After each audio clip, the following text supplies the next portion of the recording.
Halo? Halo? Ya, Pak. Kelihatan ya? Materinya kelihatan? Iya, kelihatan, Pak. Ini Bu Cinta belum ya? Halo? Ini dari Bu Cinta sudah apa belum? Belum, Pak. Belum ya? Belum. Ya. Minggu lalu saya review itu sudah ya. Masalah apa sistem prategang dan sebagainya ya. Sudah ya minggu lalu ya. Halo? Iya, sudah, Pak. Ya. Sekarang saya teruskan dengan defleksi pada balok prategang.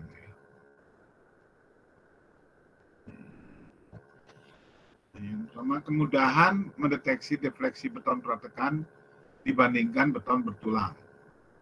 Ya. Yang pertama, dapat diramalkan dengan ketelitian yang lebih besar daripada balok beton bertulang. Ya. Karena defleksinya kita bisa diatur dari gaya prategang yang kita kerjakan pada struktur ya, apakah itu balok, apa itu plat, kolom ya misalnya, yang biasanya yang bisa di pre-stress itu elemen-elemen komponen struktur yang seperti itu. Ya. Kemudian pada beban kerja, balok beton prategan tidak akan retak, sedangkan beton bertulang akan retak. Karena kita sudah sepakat, terutama ini yang kita berbicara masalah full pre-stress ya. Kita sudah sepakat bahwa di seluruh penampang kita akan mendesain selalu tegangan tekan ya yang timbul akibat berat sendiri, akibat beban ya, semuanya di seluruh serat penampang itu tekan ya, sehingga retak sangat kecil kemungkinannya gitu ya. Yang ketiga, sifat beton prategan mendekati benda yang elastik homogen ya, gitu sifat-sifat betonnya ya. Kemudian mematuhi hukum-hukum akibat lentur dan gaya geser. Ya, defleksi dapat dihitung dengan metode-metode yang tersedia dalam dasar kekuatan bahan. Di Mekban, saya juga sudah mengajarkan masalah defleksi, masalah displacement ya, itu sudah ya. Kemudian berikutnya, hambatan dalam meramalkan defleksi pada balok prategan.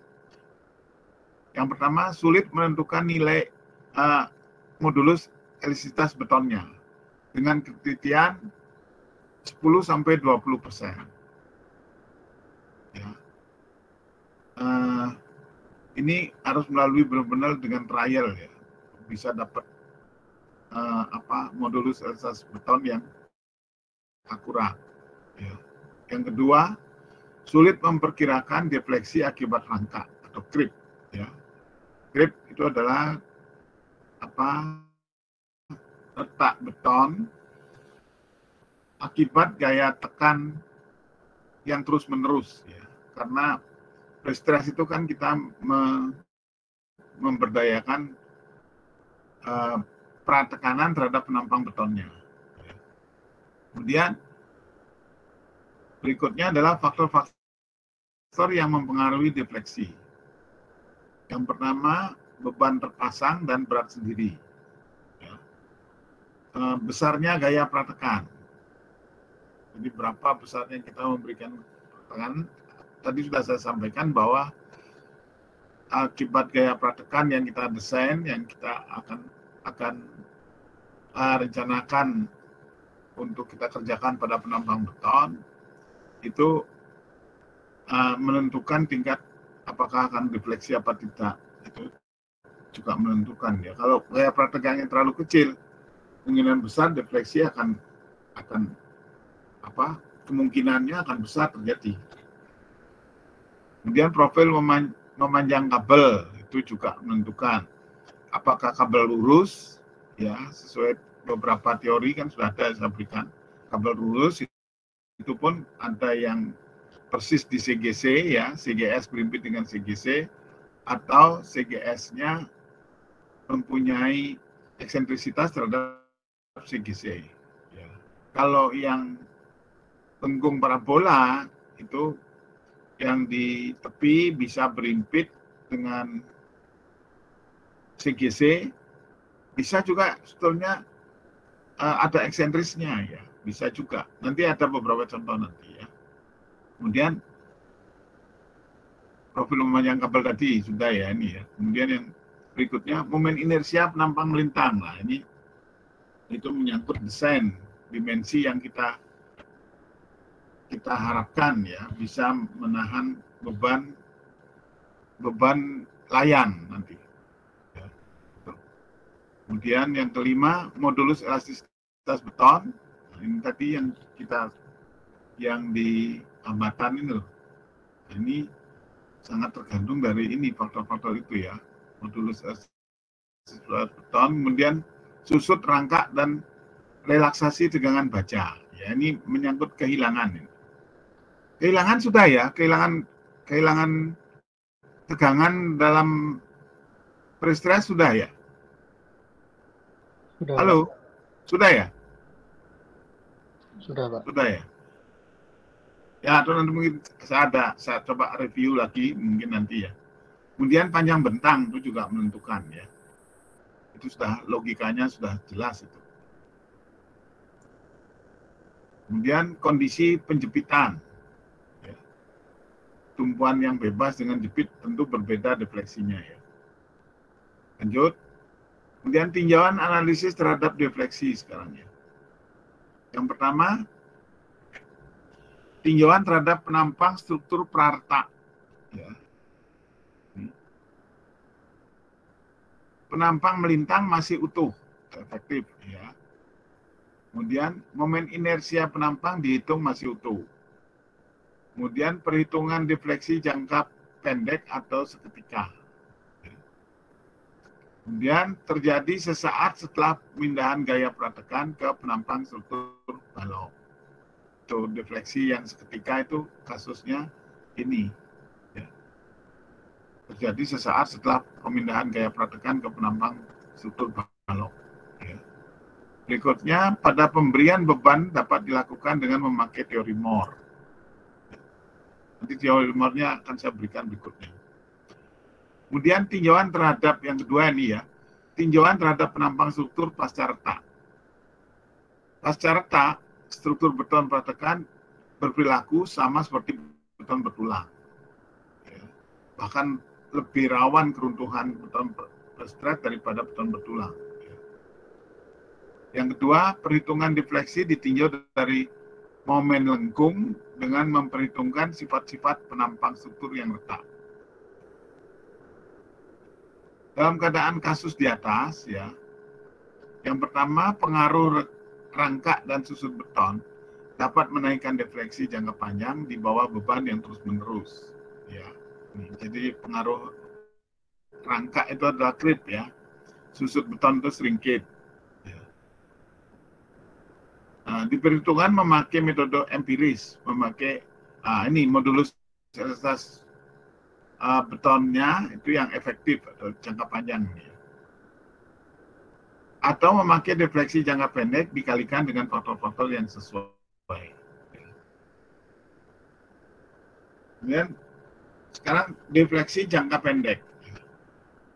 Batang belum retak. Teori Moore ini ya. Defleksi jangka pendek ditentukan oleh satu, distribusi momen lentur sepanjang batang. Dua, kuat lentur dari batang-batang. Kalau kuat lentur ini berarti perlawanan dari distribusi momen ini ya. Kemudian luas bidang momen dari Moore. Teori Moore 1, ya. Kemiringan atau slope ini ya, sudut rotasi theta ya, itu sama dengan luas DML bidang momen ya, luas bidang momen ini lihat ini ya, yang diarsir dibagi dengan kekakuan lentur A itu adalah luas DML ini dibagi dengan EI, ya. Di mana theta sudut lengkung elastis di A ini sudut lengkung ini ya, lengkungan ini kita tarik garis singgungnya itu kita dapatkan sudut rotasinya atau sudut lengkungnya ya, itu adalah theta. Kemudian AD ya, A sampai D ini ya, ini ada garis horizontal ya, garis potong antara tangan di C nih, tangannya ya, ini kan tangan di C dan vertikal di A ini, dipotongnya ini seret ditarik sini ya, di A. Kemudian A kecil itu adalah defleksi di tengah bentang. Kemudian A besar yang ini ya, bukan A, bukan tumpuan ya, A yang dirumus ini ya, yang di persamaan. Ada luas diagram momen lentur antara titik A dan C ini dibatasi garis lengkung, kemudian garis lurus AC, kemudian ini perpotongan ini di tengah bentang. X itu adalah jarak pusat berat diagram momen lentur antara A dan C ya, dari tumpuan sebelah kiri. Dan EI itu adalah dalam rumus itu ya, sama dengan kekakuan lentur balok.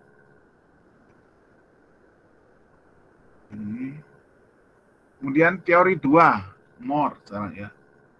Defleksi A ini ya, A ini yang A itu. Sebenarnya momen bidang DML tadi ya dibagi dengan kekakuan lentur sama dengan AX dibagi dengan EI. Pengaruh profil memanjang tendon terhadap defleksi. Perlu diketahui, defleksi akibat momen gaya prategang selalu ke atas, chamber. Ya. Kalau di pre-stress pada umumnya dia akan lengkung ke atas, itu namanya chamber.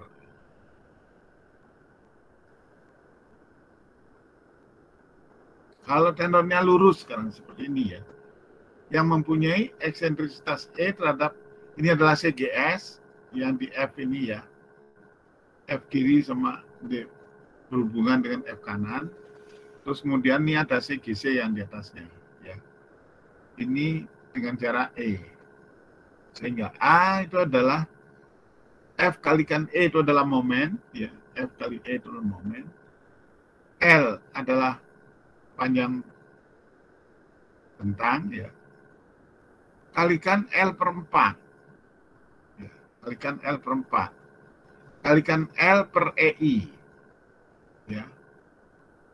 Jadi itu, ini diagram momen lenturnya ya, ini tendonnya ini ya, sehingga F kali E kalikan L itu adalah F kali L kuadrat dibagi dengan 8L ya. L-nya dicoret 1 ya, sehingga ini ada L di luar, ini pangkat 3 jadinya ya, dicoret 1 jadi F kali E kali L kuadrat dibagi dengan 8EI. Jadi itu adalah ini, defleksi A ini rumusnya itu. Kemudian kalau tendon trapezoidal ya, sekarang trapezoidal ya, ini seperti ini, tendonnya tidak lengkung parabola tapi trapezoidal, jadi seperti ini, jadi patah lurus horizontal ya, miring lagi patah, ketemu di ujung CGC ya, di ujung kiri kanan CGC. Di tengah ini juga punya eksentrisitas E. Nah, ini ada L1 dari tumpuan sampai pertemuan garis miring dengan horizontal. Kemudian L2 itu adalah dari awal titik miring sampai pertengahan bentang. Ya, sampai tengah bentang. Ini adalah bidang momennya. Ya, ini bidang momennya. Kemudian ini adalah bidang defleksinya. Seperti itu. Sehingga A adalah min F kali E dibagi dengan EI, ya, kalikan L2, ini L1, L2, ini L2 ya. Kali dalam kurung L1, ini ya, yang kiri, ditambah L2 per 2. Dalam kurung ditambah kurung L1 lagi. L1 per 2. Kalikan 2 per 3 L1. Rumusnya gitu ya. Saya kira bisa dibaca ini. Sehingga setelah dijabarkan menjadi min F kali E dibagi dengan 6 EI kali dalam kurung ya 2L1 kuadrat ditambah 6 L1 L2 ditambah 3 L2 kuadrat. Rumusnya. Kemudian tendon parabolis sekarang, tadi trapesium ya.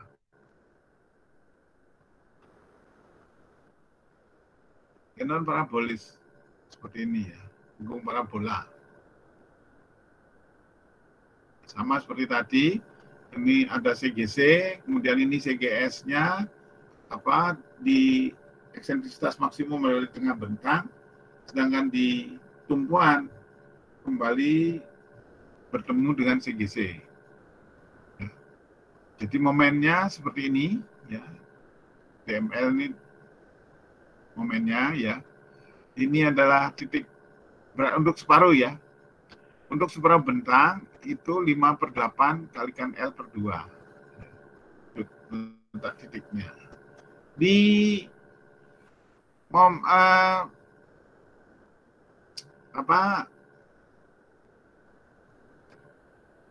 mekanika bahan. Ya. Di mekanika bahan titik berat dari lengkung-lengkung parabola, lengkung hiperbola itu sudah saya berikan itu, tabelnya ada itu. Ya. Ini defleksinya A ya, ini bidang momennya, ini defleksinya.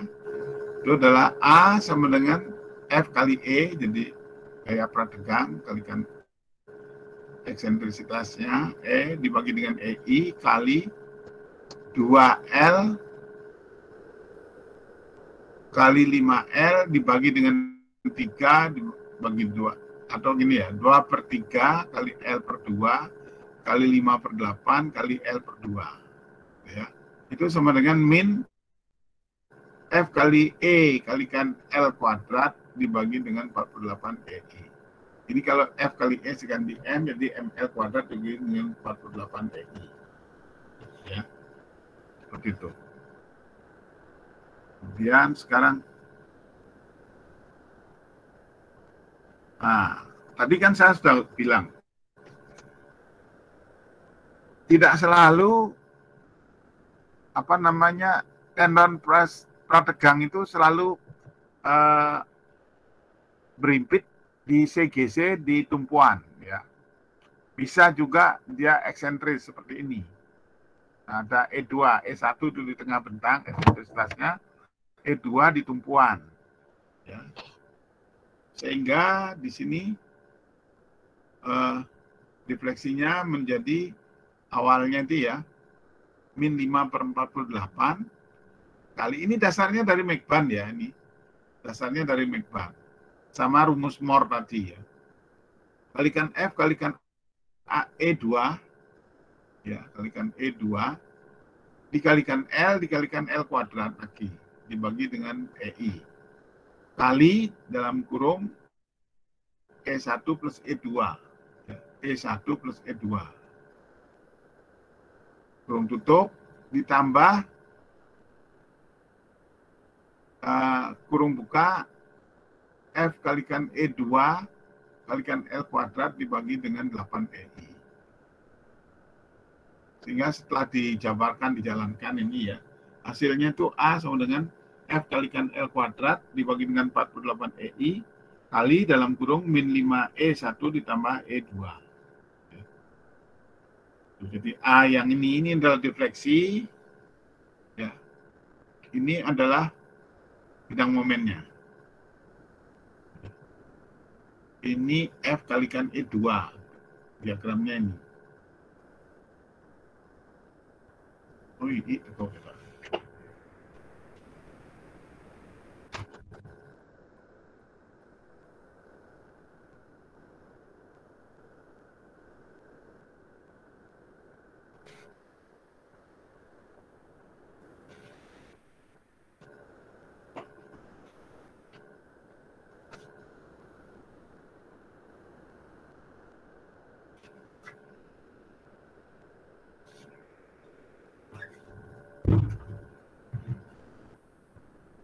Saya teruskan ya. Yang kelima sekarang tendon miring segitiga ya. Angkernya eksentris juga ya. Ini seperti ini. Ini adalah bidang momennya ya. Ini juga momen akibat F kalikan E-nya, kalikan E2 ya. Ini adalah defleksinya A. Karena ini segi 4 jadi seperempat L ini ya. Ini L per 2 yang ini.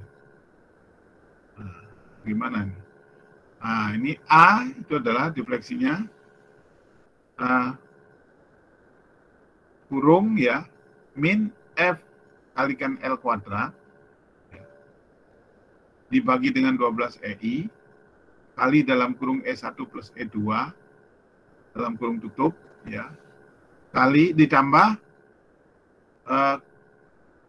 F kalikan E2 kalikan L kuadrat dibagi dengan 8 EI. Sehingga setelah dijalankan, A itu adalah F kalikan L kuadrat dibagi dengan 24 EI kali dalam kurung min 2 EI ditambah E2. Jadi itu adalah defleksi yang terjadi bila garis tendonnya bentuk segitiga seperti ini. Tapi dalam praktek itu jarang sekali, yang gini-gini ini jarang ya. Dalam praktek. Kalau tidak lengkung, lurus. Yang banyak. Yang keenam, tendon parabolis dan lurus. Nah, ini. Ini dari L2 ya. L2 sampai tengah bentang itu lurus. Dan seterusnya, L2 sampai di seperempat bentang juga lurus ya. Dari 3/4 bentang sampai total bentang itu lengkung parabola. Ini juga gitu, dari awal sampai L1, ujungnya L1 itu lengkung parabola, ini lurus. Gitu ya. Nah ini bidang momennya, sehingga A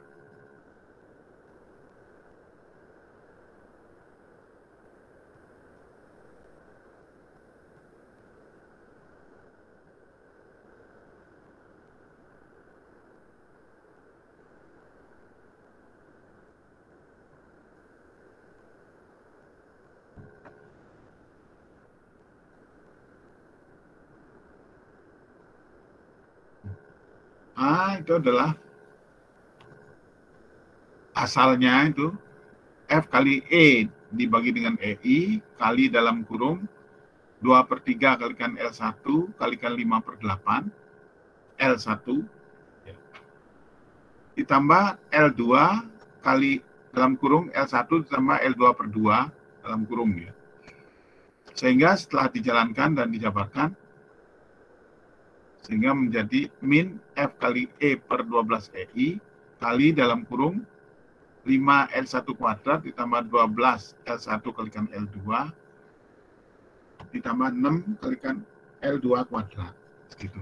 Ya. Tendon parabolis dan lurus. 7. Tendon parabolis dan lurus. Angker eksentris tadi. Tadi kan angkernya sentris ya. Nah, ini persis di CGC. Sekarang di luar CGC dia. Angkernya di luar CGC. Ini nanti kan ada angkernya ya. Setiap ini pasti ada angkernya. Istilahnya angker di luar CGC ya. Untuk momennya ini ya. Terus luas bidang momen akibat gaya prategangnya ini. Kemudian ini adalah defleksinya menjadi gimana rumusnya ya. A sama dengan min F kali dalam kurung E1 plus E2 dibagi dengan 12 EI. Nah, setelah di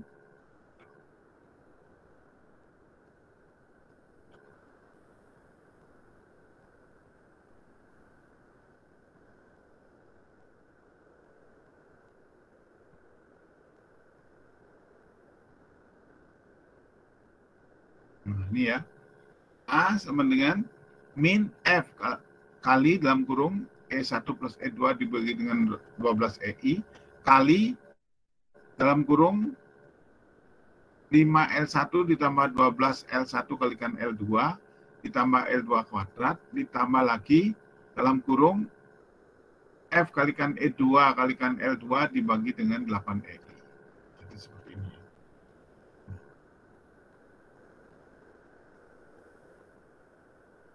Ini masih teori ya. Ada pertanyaan? Ada pertanyaan? Tidak, Pak. Kalau nggak ada, coba saya nyoba contoh soal ya.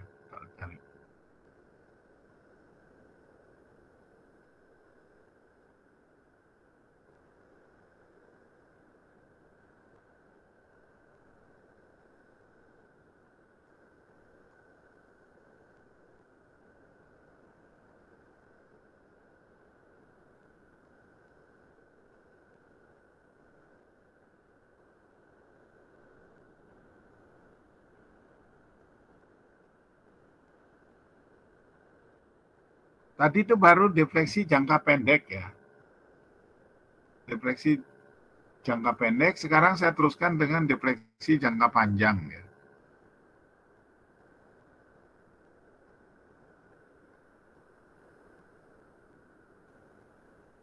Saya keluar dulu. Saya ulang lagi.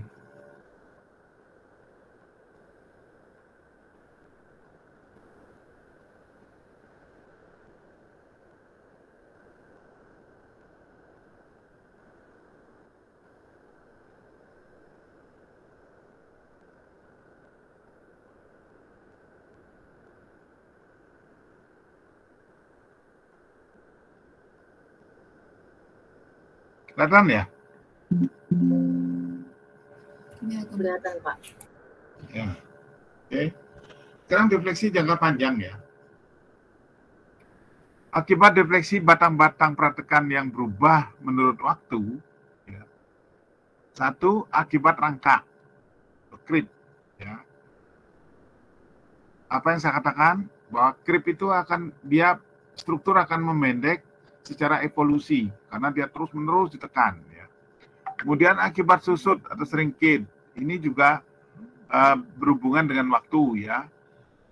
Semakin lama, yang paling gampang mungkin dia melihat pohon yang sudah, atau kayu yang sudah ditebang, yang sudah proses pengeringan, dia makin susut gitu ya, makin kecil. Itu shrinkage ya kalau itu ya. Kemudian relaksasi tegangan baja, ini fatigue ya.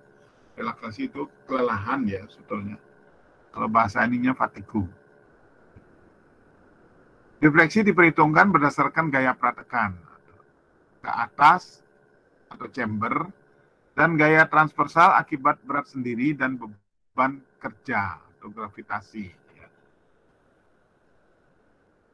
Lengkung defleksi dihitung berdasarkan rumus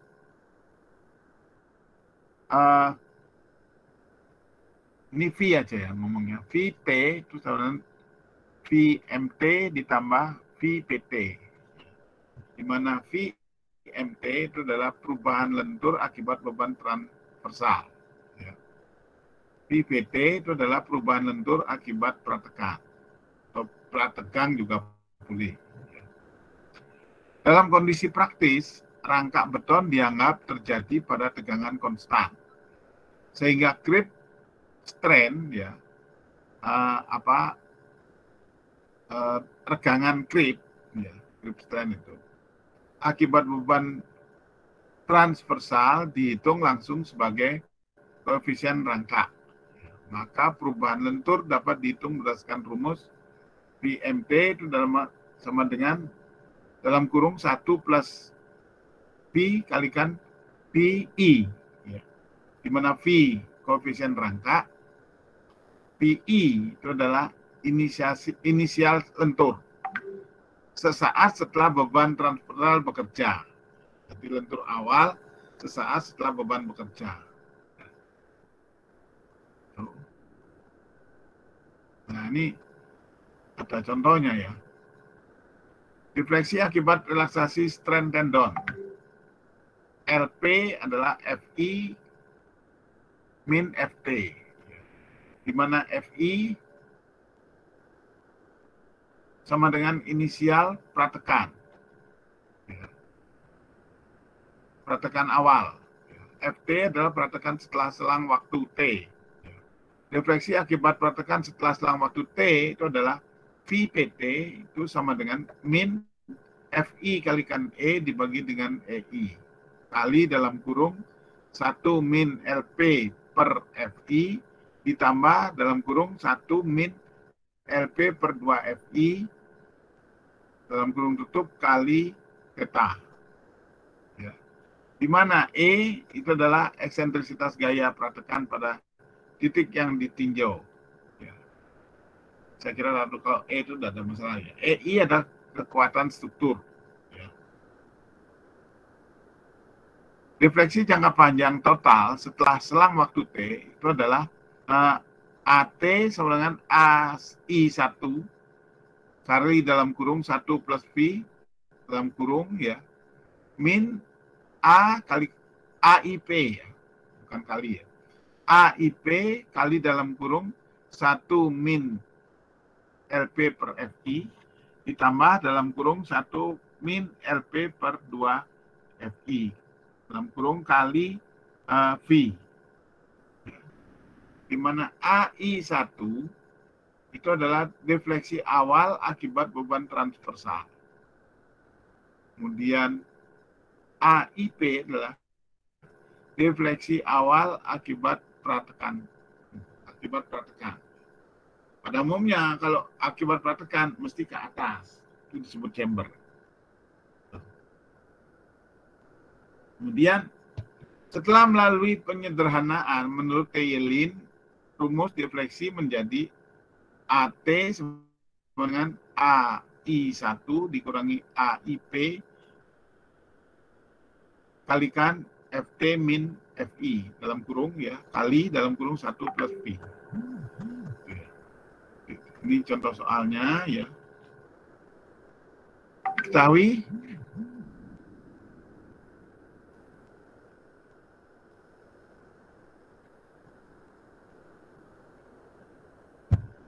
Diketahui dimensi penampang balok 100 per 300 mm.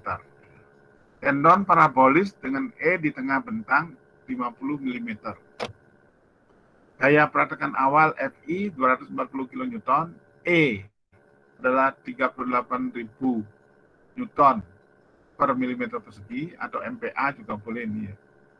P sama dengan 2,0. Beban hidup berfaktor LU sama dengan 2 kN per meter.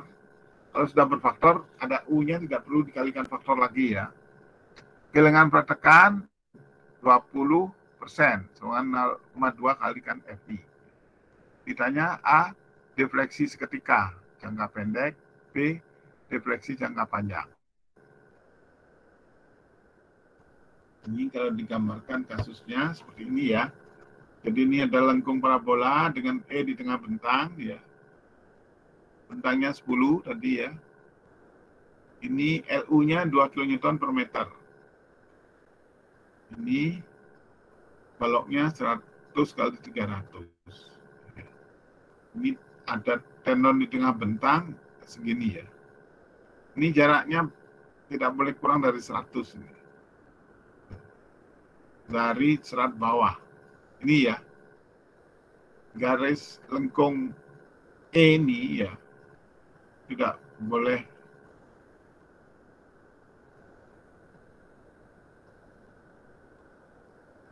Ini, ya, garis E ya. Lanjut ya. Nah, penyelesaiannya, A. Defleksi jangka pendek. Berat sendiri berfaktor GU adalah 0,1 kalikan 0,3, ini adalah lebarnya, ini tingginya, kali 1,2, itu adalah faktornya ya. Berat sendiri tadi kan belum ada, sehingga faktornya tetap dikalikan 1,2. 24 adalah berat jenis, kemudian beban hidup LU tadi tidak perlu dikalikan lagi, karena sudah diketahui, sehingga QU-nya adalah 2,864 kN per meter. Defleksi karena pratekan. I sama 12 BH pangkat 3. Ya, dapatnya 225 kali 10 pangkat 6 mm pangkat 4. Sehingga defleksinya 5, ya toh, 5 kali F kali E L kuadrat dibagi dengan, ini M kan, ML kuadrat. Ya, dibagi dengan 48 EI. Sama dengan 5 kali 240 gaya prategangnya, kali 10 pang 10. Oh, karena ini dijadikan Newton ya. Ini kan kilonewton, kalikan 1000. Kalikan 50, itu adalah E tadi ya. E-nya, ya, E-nya 50. Kalikan 50, kali dalam kurung L kuadrat. Ya. Ini dijadikan milimeter ya. Kuadrat. Dibagi dengan 48 EI, 48 kali E 380 tadi ya. 38 tadi, kali 10 pangkat 3 ya. Kalikan 225 tadi,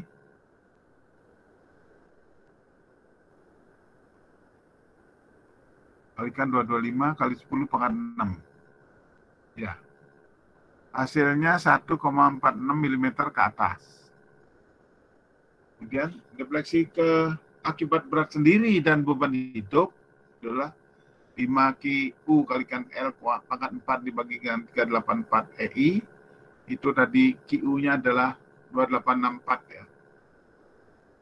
5 kali 2864 kali 10 pangkat min 3 ya, dijadikan kilonewton ya.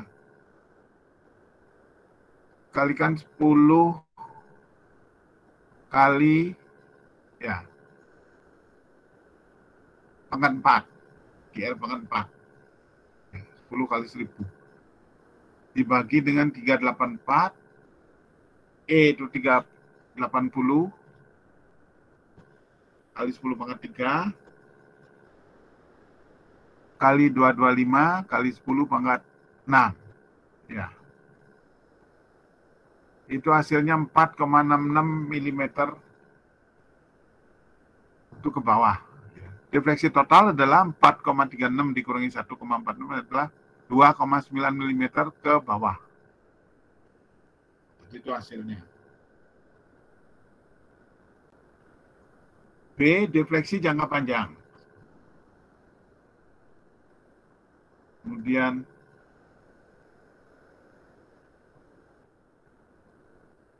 AI 1 itu 4,36 mm. AIP 1,4 mm. Defleksi akhir itu adalah AI.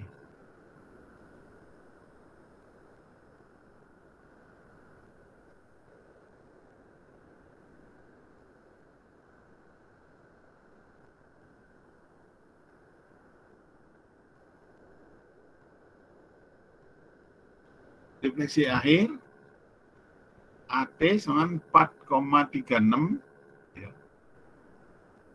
1 ditambah 2 E-nya rumusnya tadi ya, E1 E2 ya, dikurangi 1,46 ini IP-nya kali dalam kurung 1 min 0,2 FI dibagi dengan FI ditambah dalam kurung 1 min 0,2 FI dibagi dengan 2 FI kalikan 2. Nah, setelah dijalankan, ini masukkan nilainya dapat 13,08 dikurangi 3,8, dapatnya 9,8 mm ke bawah. Jadi semua ke bawah. Bila menggunakan rumus T-Yelin tadi, AT sama dengan dalam kurung AI1 dikurangi AIP kalikan FI dibagi dengan FT dibagi dengan FI dalam kurung kalikan dalam kurung 1 plus V. Setelah dimasukkan angkanya dapat 9,57 mm ke bawah. Ini ada catatan, chamber harus ditingkatkan dengan mengatur letak tendon atau memperbesar gaya pratekan. Karena apa? Sesungguhnya kan meskipun ini kecil sekali ya, 9,57 kan tidak sampai 1 cm ya. Tidak sampai 1 cm. II kata mah, II mah. II. Tidak sampai 1 cm ya, tapi apapun kalau lentur ke bawah atau defleksi ke bawah itu rawan retak ya. Nah, dengan demikian tadi ini ada catatan, chamber harus ditingkatkan dengan mengatur letak tendon atau memperbesar gaya pratekan sehingga nanti bisa ngimbangi, bisa paling tidak bisa 0 ya. Tegangannya kan gitu. Kalau 0 itu boleh ya, berarti dia netral. Kalau plus, ini kan sudah ke bawah itu plus ini. Kalau bisa min, tapi minnya jangan terlalu besar yang di bawah. Kalau di atas min besar, tidak apa-apa. Di bawah jangan besar-besar. Sehingga nanti lentur ke atasnya tidak banyak. Itu juga ada syarat maksimumnya ya. Kalau tidak salah, tidak boleh lebih dari 13 mm, 1,3 cm. Ya. Ada pertanyaan untuk contoh 1? Halo? Contoh 1 ada pertanyaan? Halo? Halo? Oh, belum. Enggak ada. Belum ada, Pak. Ya, lanjut ke contoh 2 ya. Baik, Pak. Diketahui dimensi penampang balok 100 x 200 mm. Memakai 2 strand. 1 parabolis dan 1 lurus. Dengan E di tengah bentang sama-sama 100 mm. Strand 1 diangker eksentris di tumpuan sejauh 100 mm dari CGC. Bentang balok 6 meter. Ya. Gaya pratekan awal F 120 kN, E 38.000 Newton per mm persegi, V dengan 2,0, kemudian kehilangan pratekan 20%.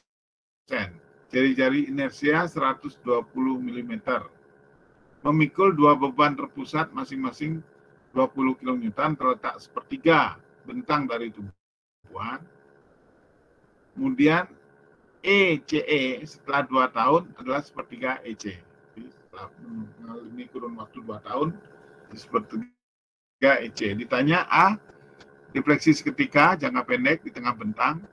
B, defleksi setelah 2 tahun di tengah bentang juga. Desainnya ini. Nah, ini konfigurasi bebannya ya. Bentangnya 6 meter.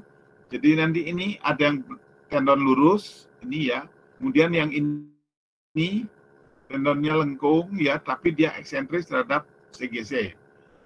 Itu sama-sama 100-nya, ini juga 100, E2-nya, ini juga E1 100. Tapi di bawah dan di atas. Ya, jadi posisi di tumpuan kelihatan ada lubang tendonnya 2, atas dan bawah ya. Kalau di tengah bentang dia menyatu. Jawab. Luas penampang balok A itu 100 x 200 dengan 2 x 10⁴ mm persegi. Saya kira tidak ada masalah. I sama A kalikan I kuadrat. Ya, kan bisa itu. Kan I adalah I itu adalah akar I besar per A. Ya. Atau I kuadrat itu adalah I per A. Ya. Kalau I-nya saja akar I per A ya. Sehingga I itu adalah A luas kali penampang kali I kuadrat, karena jari-jari lembaman tadi sudah tahu. Ini mana tadi ya, diketahui I kecil mana.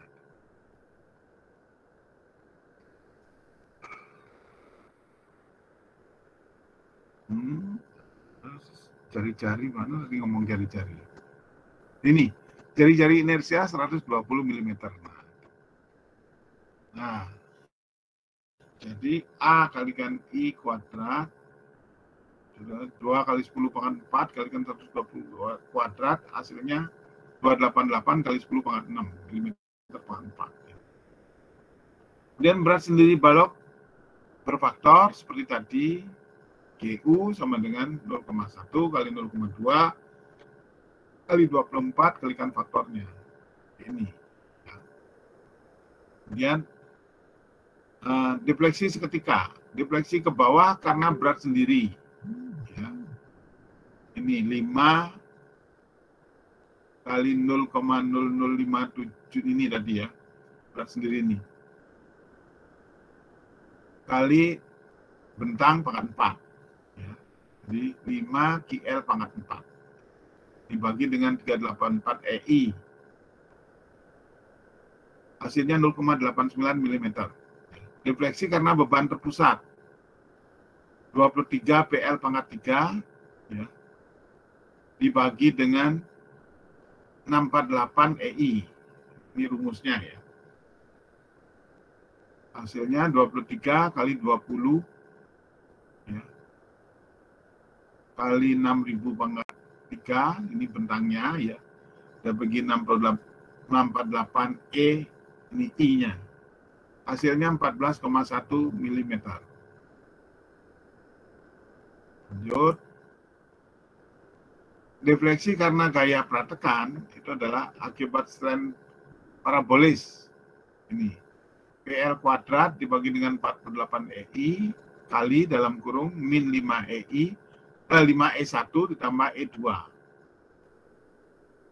Itu adalah 120 ya. Kalikan 6.000 ya. Strain F-nya kan 120 kN tadi ya. Kali 6.000 kuadrat dibagi dengan 48 EI. Kali min 5, E1 100, E2 juga 100. Ya. Ini E2-nya di atas CGC, ini di bawah CGC. Hasilnya min 3,27 mm. Berarti kalau min dia ke atas. Akibat strain lurus sekarang. Min P kali E kali L kuadrat, ini M ya. Dibagi dengan 8 EI.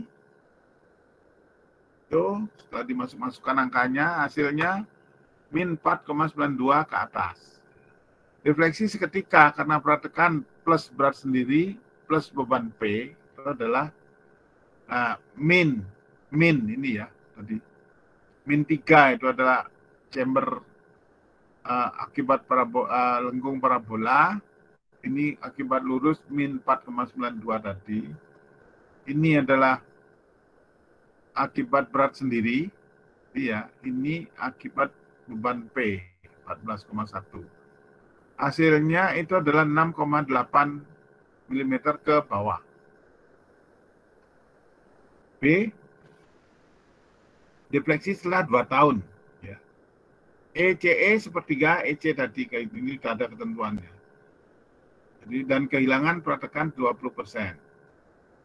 Defleksi ke atas itu adalah 3 kali 0,8 kali 3,27 ditambah 4,92 tadi. Ya, 4,92 ini 3,27 ya. Itu menghasilkan karena kehilangan tadi ya 20%, tinggal 0,8 ya. Ini karena hilang 20%, ini tinggal 0,8. Ini ada 0,8-nya. Ya. Hasilnya 4 defleksi ke atas 19,65, defleksi ke bawah totalnya 44,97 mm. Defleksi akhir 44,97 dikurangi 19 adalah 25,32 mm ke bawah. Itu. Halo? Iya, Pak. Ada pertanyaan?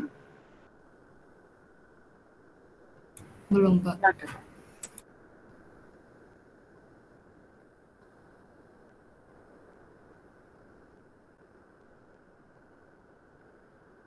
Kalau nggak ada pertanyaan, untuk pre-stress saya kira cukup sekian dulu ya. Karena itu juga sudah lumayan, ada contoh soal juga tentang defleksi ya. Defleksi jangka pendek sudah, defleksi jangka panjang juga sudah. Ya, coba nanti kalau minggu depan mungkin saya review dengan kehilangan prategang ya. Barangkali bisa melengkapi apa yang sudah disampaikan oleh Bu Cinta. Ya, sebelum saya ke contoh-contoh, mungkin saya akan berikan contoh-contoh hitungan hasil dari desain saya. Ada yang review desain, ada yang desain baru ya di proyek. Saya ada contoh-contoh hitungan nanti akan saya berikan. Tentunya saya ringkas-ringkas ya biar tidak terlalu panjang. Gimana? Nggak ada pertanyaan? Halo? Iya, Pak. Enggak, Pak.